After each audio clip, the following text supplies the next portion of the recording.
Assalamualaikum warahmatullahi wabarakatuh. Di sini saya akan mempresentasikan tugas akhir yang berjudul Rancang Bangun Mesin Granulator Pembuat Pupuk. Sebelumnya, perkenalkan nama saya Dino Bagus Yulianto, nomor induk mahasiswa 2020-54024. Daftar isi pada presentasi berikut ini yaitu yang pertama latar belakang, kemudian kajian pustaka, yang ketiga metodologi, yang keempat jadwal kegiatan, dan yang terakhir adalah daftar pustaka.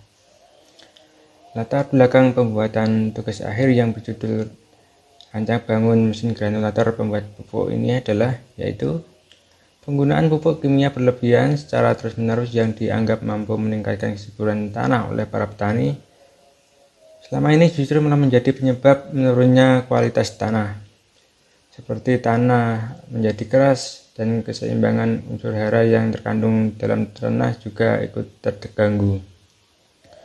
Seperti pada kasus di beberapa daerah di Indonesia, lahan pertanian mengalami kejenuhan fosfat, kalium karena penggunaan pupuk NPK yang berlebihan dan tidak seimbang. Cara yang paling efektif untuk memperbaikinya adalah mengembalikan bahan organik dalam bentuk pupuk organik ke lahan pertanian. Untuk memberi kemudahan bagi petani dalam melakukan pemupukan, maka pupuk organik yang diberikan ke lahan pertanian dibuat dalam bentuk pupuk organik granul. Di daerah Kabupaten Pati, tepatnya di Desa Kedung-Minong, Kecamatan Sukolilo, kelompok petani mulai memahami efek dari pupuk kimia, sehingga sudah banyak para petani yang beralih menggunakan pupuk organik untuk memperbaiki unsur hara tanah kembali. Tapi saat ini para petani masih menggunakan pupuk organik berupa curah yang cara penyimpanannya dan pemakaiannya masih kurang efisien karena dalam 1 hektar membutuhkan yang cukup banyak pupuk curah, yaitu kurang lebih 2000 kilo pupuk curah, jadi kurang efektif.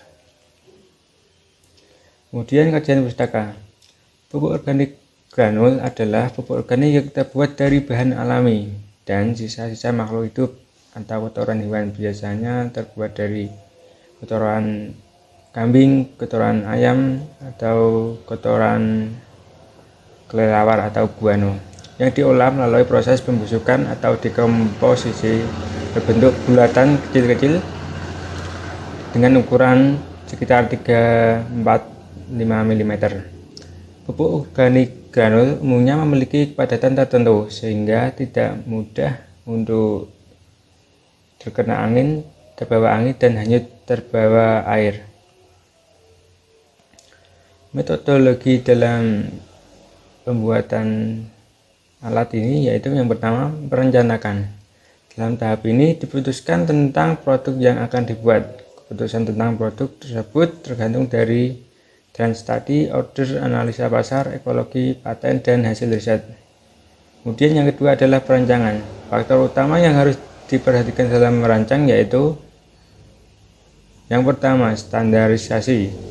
Dalam merancang suatu produk, sebaiknya menggunakan elemen-elemen yang standar agar mudah ditemukan dan mudah untuk diperbaiki. Kemudian elemen mesin. Dalam merancang suatu produk, sebaiknya menggunakan elemen-elemen yang umum digunakan, seragam, baik jenis maupun ukuran. C. Bahan. Pemilihan bahan disesuaikan dengan fungsi, tinjauan sistem yang bersesuaian dan buat salah satu bahan yang lebih kuat dari yang lain atau kalahkan satu bagian yang mudah penggantiannya dan cukup murah. Yang ketiga, persiapan alat dan bahan. Persiapan alat dan bahan dilakukan sesuai yang telah direncanakan. Pemilihan komponen ditinjau dari segi harga dan kualitas barang yang digunakan sehingga hasil yang dicapai nantinya sesuai dengan target awal dan menyesuaikan alokasi dana yang telah tersedia. Yang keempat yaitu pembuatan komponen. Pembuatan komponen dilakukan mulai dari pembuatan rangka alatnya, dudukan pan atau parabola. Ini adalah gambar dari pan parabola dan ini adalah rangka alatnya. Yang kelima yaitu perakitan alat. Pada perakitan alat mesin granulator pembuat pupuk ini dilakukan secara bertahap, antara lain penggabungan rangka mesin dengan dudukan mesin penggerak dan kemudian pemasangan pan parabola. Yang keenam adalah pengujian alat. Setelah alat selesai dibuat, selanjutnya menguji alatnya itu sendiri.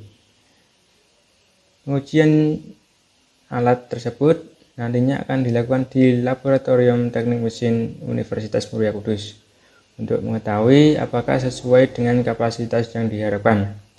Jika tidak sesuai, maka dilakukan perancangan dan perhitungan ulang. Dan jika sesuai, maka akan dilakukan penerapan di tempat mitra yang telah direncanakan. Untuk jadwal kegiatan pembuatan tugas akhir ini yaitu yang pertama melakukan studi literatur, yang kedua persiapan alat dan bahan, yang ketiga perancangan alat, yang keempat pembuatan alat, yang kelima pengujian alat, dan yang terakhir yaitu evaluasi. Direncanakan proses pembuatan alat ini yaitu sekitar 6 bulan. Daftar pustaka yang dapat kami petik dari pembuatan alat ini yaitu yang pertama Sularso Kiyokatsu Suga 2008, Dasar Perencanaan dan Pemilihan Elemen Mesin, Jakarta, PT Pratnya Paramita. Kemudian dari blog Isra'i WordPress 2008, membuat pupuk organik granul, diakses 1 April 2021.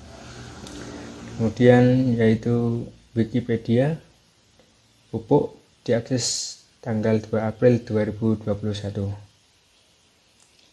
Sekian yang dapat saya sampaikan. Apabila ada kesalahan atau kekurangan, saya mohon maaf sebesar-besarnya.